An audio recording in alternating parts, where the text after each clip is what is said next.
The moon hung high in the southern sky, its soft glow illuminating the winding roads that led away from the small town of Willow Creek.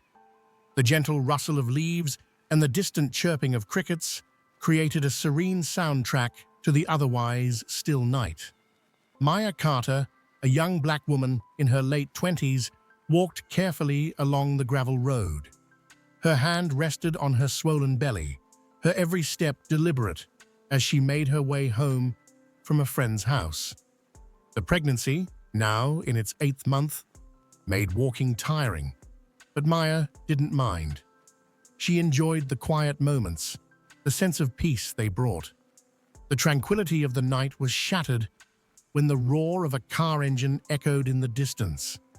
Maya glanced back and saw the headlights approaching, too quickly to be anyone just passing through.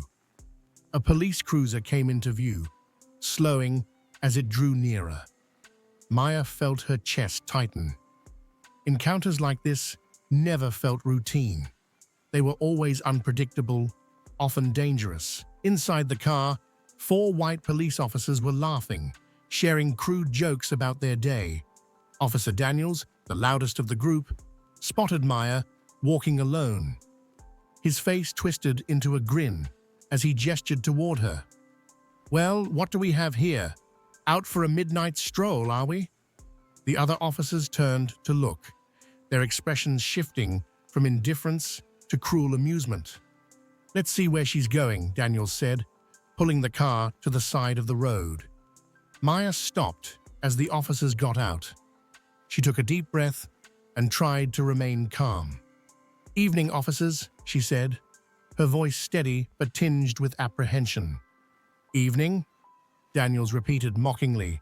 "It's the middle of the night. What are you doing out here?" "I'm just heading home," Maya replied, her hand instinctively resting on her belly. "It's not far." The officers circled her, their presence imposing and predatory. They weren't interested in her explanation. Instead, they bombarded her with questions, rapid, nonsensical, and accusatory. "Where's your ID? What's in your bag? Why are you out here alone?" Each question came with a tone of suspicion, as though her mere existence was a crime. Maya tried to answer, but her words were cut off by their laughter. Daniels grabbed her arm roughly, pulling her toward the side of the road, where a large oak tree loomed. "We don't like liars," he said, with a sneer. "Please," Maya pleaded. "I'm pregnant. I just want to go home." "Pregnant?" Another officer chuckled. "Maybe you should have stayed home then." Before she could say another word, they tied her wrists together with a length of rope they had in the car. Maya struggled, her voice breaking as she begged them to stop. They ignored her, hoisting her hands above her head and looping the rope over a sturdy branch. She dangled there, her feet barely touching the ground, the weight of her body pulling painfully on her shoulders and wrists. Her cries for help echoed through the night as the officers stepped back, laughing and exchanging crude remarks. "Look at her," Daniels said, lighting a cigarette. "Guess she's not so tough now." What these officers didn't know, what they hadn't even considered, was that Maya Carter was not just another face in the crowd.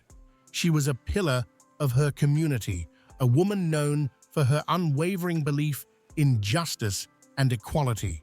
More importantly, she was the wife of William Carter, the newly appointed chief of police for Willow Creek. William had taken the job just a few months earlier, stepping into a department notorious for its lack of accountability. He was a man of principle, determined to bring integrity and fairness to a force that had long operated with impunity. His efforts had earned him both admiration from the community and disdain from many within his department. Maya had always been his partner in this mission. She organized town halls, led community outreach programs, and worked tirelessly to bridge the gap between the police and the people they were supposed to protect. She believed in change, even when it seemed impossible. But on this night, as she hung helplessly from that tree, Maya's faith was tested. Her strength began to wane as exhaustion set in. She whispered a prayer, hoping someone, anyone, would find her before it was too late. Hours later, just as the first light of dawn crept over the horizon, a jogger running along the road spotted Maya. At first, he thought he was seeing a mannequin, a cruel prank perhaps, but as he got closer, his horror grew. It was a woman, unconscious, battered, and barely clinging to life. He cut her down and called for help, his hands trembling as he dialed the emergency number. Paramedics arrived within minutes, rushing Maya to the hospital. News of the incident spread quickly, reaching William Carter at his office. When William arrived at the hospital, the sight of his wife lying in the bed, her face swollen and her wrists raw, broke him. She was still unconscious, her breathing shallow but steady. The doctor assured him that the baby was unharmed, but the emotional scars would take much longer to heal. When Maya finally woke, her first words were a barely audible, "It was them, your men." William felt a surge of anger, so intense it threatened to consume him. But he knew that anger alone wouldn't bring justice. He needed to act strategically. Returning to the station, he reviewed patrol logs, examined reports, and began piecing together the events of the previous night. It didn't take long to identify the culprits, Daniels and his crew. Calling for an emergency meeting, William instructed every officer in the department to attend. By the time they gathered in the conference room, the tension was palpable. The 4 guilty officers sat near the back, their faces blank, but their postures tense. William entered the room with Maya by his side. Though she was still visibly weak, she insisted on standing with him. "What happened last night was not just an attack on my wife," William began, his voice steady but filled with barely contained fury. "It was an attack on everything this department is supposed to stand for." He laid out the evidence, the patrol logs, the testimonies, and the rope that had been recovered from the scene. "This isn't just misconduct," he said, his voice rising. "It's criminal, and those responsible will face the consequences." The 4 officers paled as the realization sank in. Daniels stammered, "Chief, we didn't know—" "You didn't know," William cut him off, his eyes blazing. "You didn't know she was my wife? Would it have mattered if she wasn't? Would her life have meant any less to you?" The officers were arrested on the spot, charged with assault, misconduct, and a host of other offenses. Their actions were publicly condemned, and their trial became a national story. The incident galvanized the town.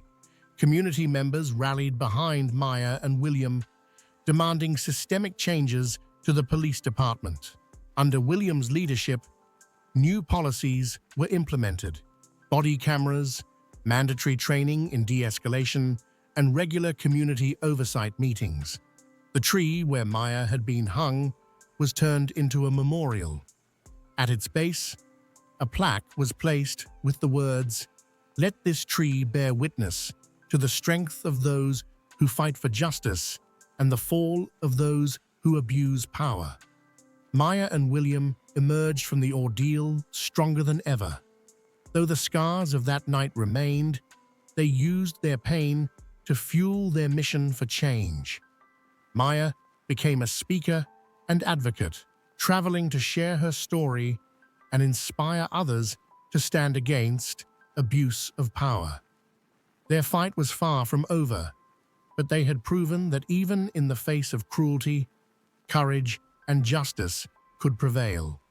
Their story became a beacon of hope, a reminder that change is possible when people refuse to stay silent.